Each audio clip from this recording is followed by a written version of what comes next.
Hello, everybody. Thank you all for being here. My name is Joaquin Castro, and I proudly represent the great city of San Antonio, Texas, in the United States Congress. And I have a delegation of several other members of Congress here with me today. They'll all have a chance to speak and introduce themselves and make their remarks. But we wanted to come here most of all to make sure that the kids that are in the care of this facility in Carrizo Springs, in the care of the United States government, are being respected and humanely treated. And also to make sure that these children are placed with their family sponsors or relative sponsors as soon as possible. I know that over the last few weeks in particular, but over the last few months, there's been a lot of discussion and some folks would say controversy over the conditions at the border. We need to be clear about something. President Biden inherited a situation where the previous administration had sought to dismantle the infrastructure for processing asylum seekers and settling asylum seekers in the United States. It was an administration that was run in many ways on these issues by Stephen Miller. And during the pandemic, the Trump administration took advantage of that fact and sought to expel every single person who was coming to the United States to seek asylum, which people are allowed to do around the world, not just presenting at the United States border, but at any border around the world, consistent with international law. So the Biden administration has tried to respect international law and United States law. As y'all know, there are still many folks under Title 42 that are being summarily expelled. Unaccompanied minors like the ones we saw today are not. They are being processed and their asylum claims are being considered. I think all of us would agree that the pictures that we've seen at the CBP facilities, as they've often been now and in the past, are horrendous, and that nobody should be kept in those conditions. Those are awful conditions. That even these facilities that have better conditions than the CBP processing centers are not the places for kids. That kids should be moved quickly along to their family sponsors. So we were here today to check on the status of the children. We had a chance to have conversations with them. There are folks that were from Guatemala, Nicaragua, El Salvador, many of the places in Central America. They told us a little bit about their journeys and about their lives. Most of them have family members here that they're trying to get to while they have their asylum claims processed. We also had very good discussions with the leadership of this facility, BCFS out of San Antonio, about practical recommendations for the Biden administration to speed up the process by which asylum claims are considered so that people don't have to wait either in these facilities, but most certainly in the CBP facilities that we've seen pictures of again recently. And so we're here today to find solutions. We're here today to go back to Washington and offer recommendations for how this process can be improved, how the asylum process can be improved, and people's human rights can be respected. And so we came away today with the feeling that we have something to share with the administration. The administration also visited here a few weeks ago. There have been other delegations, both Republican and Democrat, that have come through here. But most of all, our focus is on a solution to this issue. We're glad to see that the administration, the Biden administration, is building up the capacity to handle the kids who have presented themselves for asylum. Y'all have probably heard that there's going to be at least one facility, if not two facilities in San Antonio, also a facility at the Dallas Convention Center, and another one in California in San Diego, perhaps in other places. But again, the ultimate goal is to get kids into the safest place, which is with family sponsors, so that they can have their asylum claims processed. And so I'm going to turn it over now to Representative Ilhan Omar, who was once a refugee herself to this country. And each of the members of Congress will introduce themselves and make their remarks, and then we'll be glad to take some questions. Representative Omar. Good afternoon, everyone. I'm Ilhan Omar. I represent Minnesota's 5th Congressional District. And I just want to start out by thanking Congressman Joaquin Castro for inviting us today and for his leadership on this issue, and to my colleagues in Congress who have been partners for good. I think being here and listening to these kids, hearing their stories, their hopes and aspirations, is a reminder that this isn't about politics and it isn't about playing games. It's about the humanity of these children. It's about respecting their dignity, and it's about empathizing on what it means to be in their situation. And for me, it took me back to being a young kid, just like themselves. We met today 13, 14, 15, 16-year-olds. I myself was a child who fled, like these kids, unconscionable violence, situations I think oftentimes we forget to consider here in our comforts in the United States that many across the world are living with, even our closest neighbors. And what I was also reminded is that oftentimes when we are having these conversations, you'll hear people say, you know, couldn't the president just tell them not to come? Couldn't, we have messaging and signals sent from an administration, from leaders that tell these families to be responsible and to not put their kids through the horrendous journeys that they're putting their children through. And what I want to remind people is that when my father was making a decision for me at the age of 8 to flee conflict, he was making a decision for me to live. That was the most reasonable and responsible thing a parent could have done. And so I know that for the parents that have made the decision to have their kids take on this journey are making a responsible decision because they want their kids to live, to have an opportunity. And what better place, right, to do that than the land of opportunity. And I know that people who are living in these conditions are not turning on the news to see who's president, right? What will they be met with when they come to the border? They are thinking about what it takes for them to survive. That's the decision they're making. Some of the kids we had conversations with today, when you ask them about, what did you want us to tell the president? What conversations do you want us to share? They're like, I just want to be treated with dignity. I don't know who the president is, right? Because majority of the people are not, political animals like we are. They're looking for an opportunity to survive and to thrive. And so I know that there's a lot of conversations we get to have about the politics and the logistics of all of this. But at the end of the day, at the center and the heart of this conversation are children.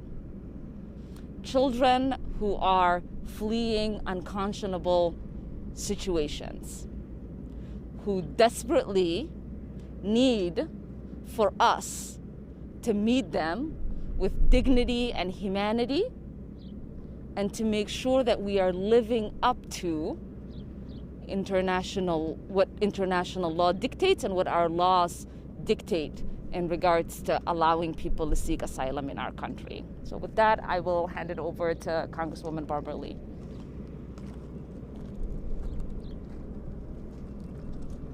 Thank you very much. First, let me thank Congresswoman Ilhan Omar for really sharing the story, and the story as it relates to our two children. And this is what it's about, the future. It's about children. And thank you, Congressman Joaquin Castro, for pulling us together to bring us here, because the decisions we make will be informed by what we saw today, what we learned today, and I want to thank you for really bringing it home for us. I am Barbara Lee. I represent the 13th Congressional District of California, which includes Oakland and Berkeley, California. But I was born and raised in El Paso, Texas, in an immigrant community, which I am very proud of. I have to also say that I look and I approach these children in terms of their health and safety from the lens of a clinical social worker, which is my professional background, but also as a member of Congress. What we learned today, one, is so important in terms of just the children's health and mental health. I'm always interested in their mental health especially, and looking at crisis intervention and trauma-informed care, which these young people, as you know, need. And I was pleased, and I visited other facilities under the prior administration, and I was pleased to see and learn that these young people have that type of crisis intervention, mental health services available to them.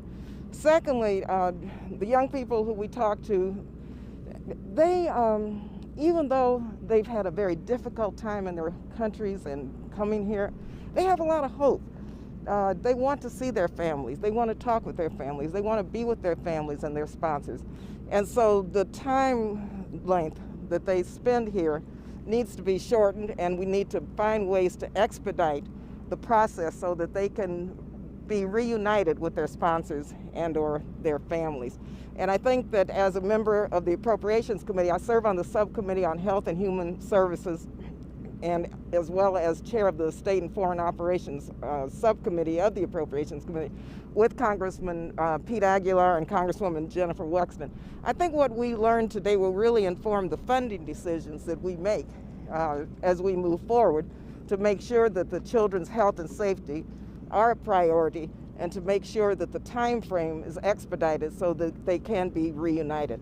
Finally, I will just say, as chair of the Subcommittee on State and Foreign Operations, we are working with the Biden-Harris administration to really address the root causes, which Congresswoman Omar and Congressman Castro laid out. And so I'm very proud of my members on that subcommittee who really want to get to the root causes and to work with the Biden-Harris administration, of course, with our Vice President now leading the effort to address the poverty and economic development and violence and all of the issues that underlie what we know takes place and why these children are here. So thank you all again. Thank you so much, Congressman Castro, and thank all the members for really, this is a mission of, I believe, what we have to do, not only as members of Congress, but as human beings, as parents, and as grandparents. And so it's really an honor to be here. Thank you, Chairwoman Lee. My name's Pete Aguilar. I'm the Vice Chair of the House Democratic Caucus. I want to thank Chairman Castro, my chairman from the Hispanic Caucus days, and his entire team for helping to organize this trip. And you're joined by a broad cross-section in every way from the House Democratic Caucus on this trip. And we all come from our own perspectives, but we are focused on one of the essential functions that is our job of providing oversight. And we take that job very seriously. Congresswoman Wexton and Chairwoman Lee and I serve on the Appropriations Committee. I serve on the Homeland Security Subcommittee. And like Chairwoman Lee mentioned, what we saw and the conversations that we had will help inform the decisions that we are going to make to ensure that this system becomes better. We all agree that it is a broken immigration system that was compounded by decisions that the prior administration made, from withholding aid to the Northern Triangle countries to dismantling our asylum process. We know that we can do better, and we're pleased to have partners in the Biden-Harris administration who want to help us do that job. So I appreciate the opportunity to come see with my own eyes what is happening here, the conditions, to have conversations with these young people, to understand their perspective, and to see that they have relatives who are willing to sponsor them in the United States. So I appreciate the opportunity to be here, and I will now introduce Congressman Jimmy Panetta from California. Thank you, Pete. Thank you, Congressman Castro, for the second time that you've hosted me to the border. I appreciate that. Thank you to all of my colleagues, and thanks to all of you for being here to cover this. My name is Jimmy Panetta. I represent the Central Coast of California and California's 20th Congressional District. Clearly not a border district, but I can tell you a lot of my constituents have crossed the border. A lot of their families have crossed the border. And so it's my responsibility to be here to make sure that those who cross the border to avail themselves of the laws of this country are treated with the same respect, the same dignity, and the same purpose that are the foundation of the laws of our nation. And what we've seen today and what we've heard today is that it comes down to resources. And unlike the last administration that was unwilling to provide the resources, I do believe that this administration, you are seeing resources being and will continue to be provided in order to deal with the number of people who are coming here, in order to deal with the unaccompanied minors who are here, who, as I just heard personally, are seeking a better life, as their parents wanted for them as well. And ultimately, as I have come to, as I grew up with my Italian immigrant grandparents, that is the American dream. And it's our responsibility here to make sure these young men and women who are coming here have that opportunity to fulfill the American dream. And that's my message back to this administration, is that to continue to work together so that we can fund the resources necessary so that we can continue to work with these men and women who are coming here. And so I look forward to doing that, be it on the Ways and Means Committee, I'm on the Armed Services Committee, I'm on the Ag Committee. All three of those committees, I believe this issue affects us. And so I look forward to working on that, working with all of my colleagues as we go forward to make sure that everybody has the same opportunities that we did. Thank you. I'll turn it over to Congresswoman Rashida Tlaib. Oh, I think it's yes. We are going to go. Sorry. It's okay. Jennifer Wexton. Well, hello and good afternoon. My name is Jennifer Wexton. I represent Virginia's 10th Congressional District. So Virginia, not a border community, but I did have an opportunity in my previous life as a guardian ad litem to work with some of the unaccompanied minors who were in foster care. And so when I heard what was going on here at the border, I wanted to come and see for myself and ensure that these kids were being treated in a way that was safe and secure and with the dignity that they deserve.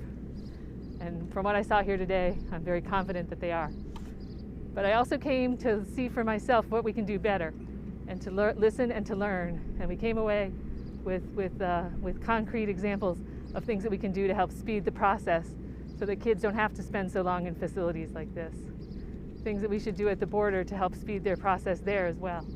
And we're also going to have to address the long-term factors as well, because this is not something that arose overnight and we're not going to fix it overnight. So we need to get serious about also dealing with the push factors in the Northern Triangle countries. And I'm very pleased to have partners in the Biden-Harris administration to make that a reality. So thank you very much. It was great to join you here today. And now I'll toss it to Rashida Tlaib. Thank you so much to Joaquin again for allowing me as a member of the House Oversight Committee to come myself and be the eyes and ears for many of our American neighbors all across the country who cannot access these facilities, and be able to look in the eyes and listen directly from the people being directly impacted by us not doing more to have a just, humane immigration system. You know, today a young boy from Guatemala just looked at me and I said, well, what is it that you want me to know? What do you want the president to know? And he said that I'm a human being. And it was that simple for him. And I looked at him, and for me, I want to do right by somebody that just is seeking that kind of human dignity, to be just acknowledged as a fellow being. And one of the really important things that we learned here today is these are frontline organizations on the ground here, federal agencies on the ground here who are telling us, this is what you can do. This is what you can do to make sure that children can live, right? And today, as I got off this bus, all I could think of was Jacqueline. Jacqueline, who was only 7 years old when she died in detention in 2018, under our care. I don't want that to happen to any child under our care. So it is our responsibility and our duty to come here, to be the eyes and ears for our country, and to make sure that we do right. What I can tell you is I'm optimistic that if the Biden administration has already sent folks here to listen to recommendations of how we can be able to make sure that these children are not already going through more trauma when they get here. You can hear that and see it in their faces. I'm a mother. I saw it in their faces. They're tired, but they're so still scared. And it's so important for us to be able to, again, understand that these are children. These are children. And so today they gave us those recommendations, and I'm hopeful that this leadership, with the folks that you see here today, will go back and make sure that, again, the resources are here, but also the policies are in place to make sure that, again, that we are treating them humanely. And there are processes now that are legal. And again, we need to make sure that we're following those processes and not allowing people to use these folks as some sort of political pundit. They're not. These are children. And it's, again, very important that we are here to investigate, to fully see it, to have that oversight, and again, do right by these folks. And again, I don't want to hear about another 7-year-old or anyone under our care to have gotten that sick and died. And again, what I saw here today, again, was I was hopeful that we are leading with compassion, finally. So thank you all so much. All right, well, that concludes our remarks from the members of Congress. We have time for about 3 questions. We've got to get back to San Antonio. Some of the folks are going to go on to El Paso, where Veronica Escobar, the congresswoman from El Paso, is having people to inspect the Border Patrol stations there. Antonio. Okay, would you say these kids are better off here than being just let go on their own? Yeah, as I mentioned earlier, and others have as well, the ultimate destination and the right destination for these kids is with their family or relative sponsors. It does take some time to process them, and they're much better off here than they are in the CBP processing centers, where we have seen, not just in the last week or so, but even before, in years past, the conditions at the CBP processing centers, where you have people sleeping with what it looks like aluminum blankets and so forth. So this is a much better situation for them, but it's not the right situation for them. Did they explain what is happening with kids who have tested positive for COVID-19? And did they choose the children you spoke with, or were you able to just choose which kids you spoke with? They had a group of children for us to speak to, but we also interacted with others who were there spontaneously as well. I had a question. And those kids volunteered. Yeah, let me just finish this one. And with respect to COVID-19, they're taking all COVID-19 protocols. We were all made to wear N95 masks. We've all been vaccinated. So they're taking very, very careful care with the kids who are affected with COVID-19. Yeah, what's all right? really different, I'm sorry. Please. What's so incredibly different from what I saw in the El Paso border with Joaquin was the lack of medical care. Here, it was extraordinary to see the number of medical staff here on site. To address not only obviously the physical, but also the trauma, but they are, had us come and see how the quarantine process is and so forth. And again, many of them were already scared. They're 13, 14, very young kids. But you can see they very much have competent staff here, medical staff that are, I just saw them doing exams today, saw them again interacting with the kids continually, and again, and how they're also doing it is even among the groups is making sure they're not with folks that are not positive. So we saw that firsthand, exactly the process that they go through. And again, it was, for me, I think as a mom, I was like, this is good. This is making sure that other kids are not impacted. But yeah. Yep. Tell us, Juan, what were some of the specific things that they asked for that they said they needed? You mentioned that very early in The recommendations for speeding up the process. Yeah. Can you tell us what the public should take from the fact that you, as all Democrats, are here and Republican senators are over there, and there's this big issue that has to be addressed? Well, look, we want to find solutions for this situation, and we want to figure out how this system can work better so that it's more humane, more respectful of people's dignity, and ultimately achieves its goal, which is to give people their day in court to be considered for asylum. Not everybody who petitions for asylum is going to be allowed to stay in the United States. That's a fact. But these folks should have their day in court. That's what they're asking for. And we should treat them humanely in the meantime. And so with respect to some of the recommendations, for example, there was a recommendation on how the federal government could keep people in places other than the CBP processing centers, so that they would still be identified for who they are when they come when they present themselves at the border, but they wouldn't be kept in those cramped facilities, and that you could process them more quickly by mobilizing the federal agencies to one location to do that, because we're talking about thousands of people right now. Yeah, there were also recommendations about the work hours for folks who are working on these kinds of cases. In the past, people's work time was not utilized in the way that perhaps the best way that it could have been. And so we got a list of specific recommendations. Those were also passed along, many of them to the administration a few weeks ago. But I'm glad that we were also informed of them so that we can go back and press the administration on work on those things as well. Yes, Barbara. One of the most important recommendations that has been presented is a variety of ways to shorten the length of time. When shorten the length of time that the young people will be here, so that they can, this is a transition point, so that they can be reunited with their family or sponsors. So they recommended how to do that in a very efficient manner.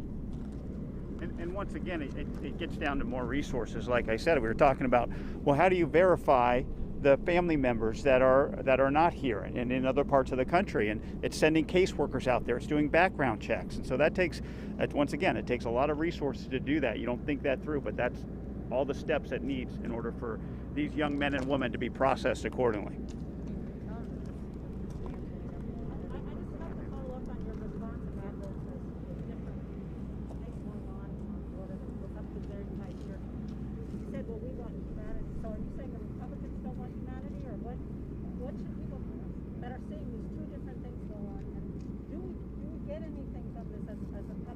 Yeah. I don't know how many of you all have been here before, been on the border. No, I mean, look, we come to these facilities to figure out what's going on and figure out how we can make things better.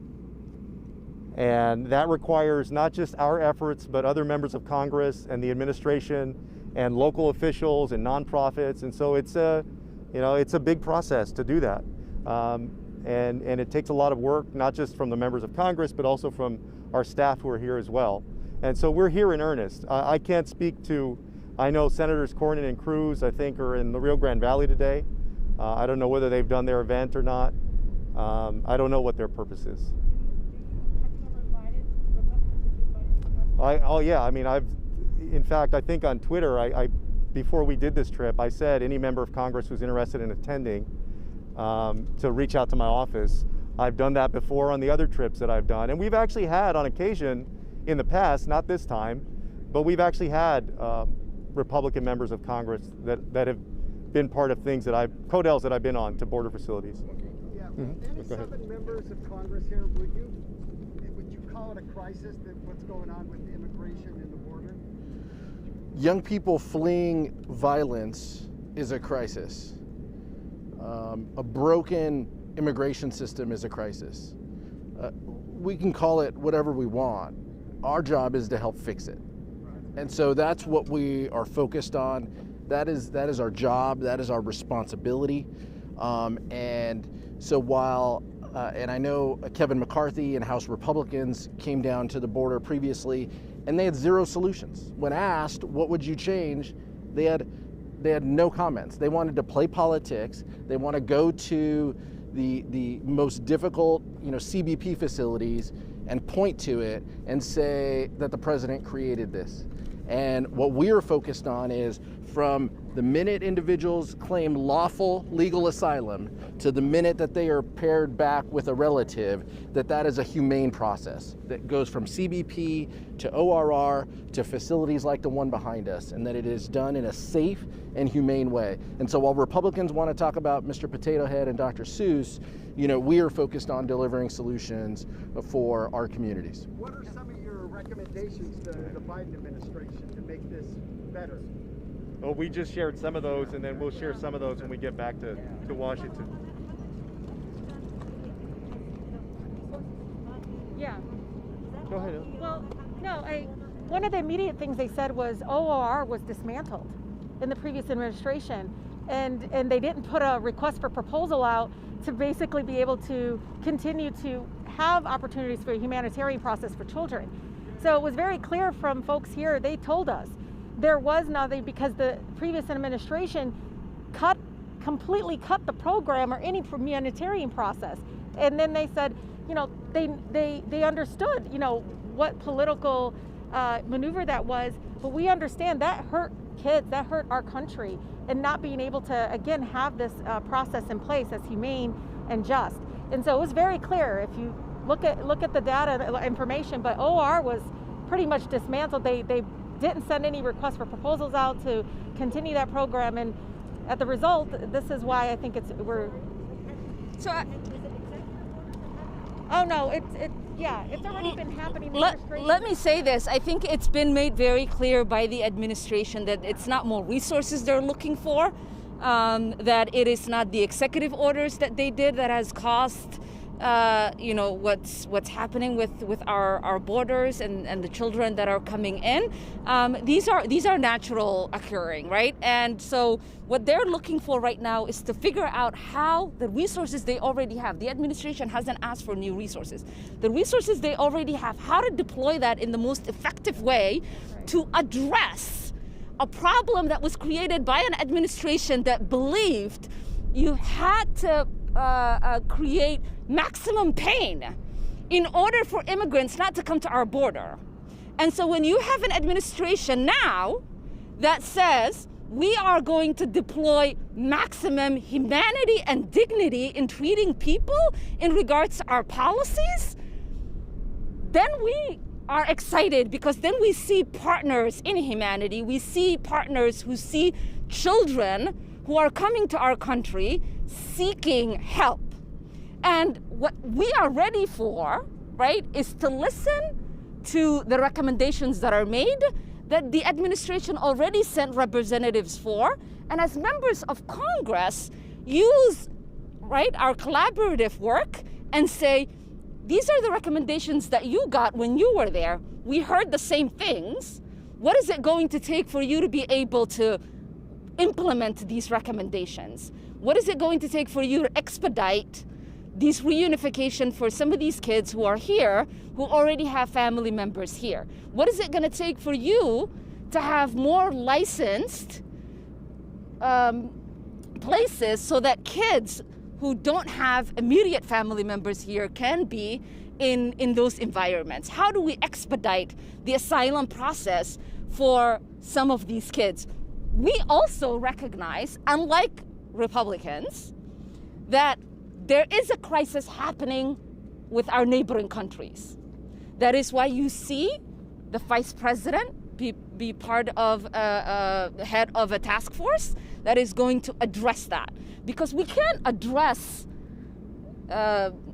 migration without addressing the root causes of migration. And many of us have been talking about that for a really long time, right? People don't just choose to leave the comfort of their home and their country unless they have to. And we have a lot of resources here in this country to be both partners to our neighboring countries and provide resources in order for there to be mitigation in the migration that we are seeing. But it's going to take time. It's a lot of work. We're all committed to it.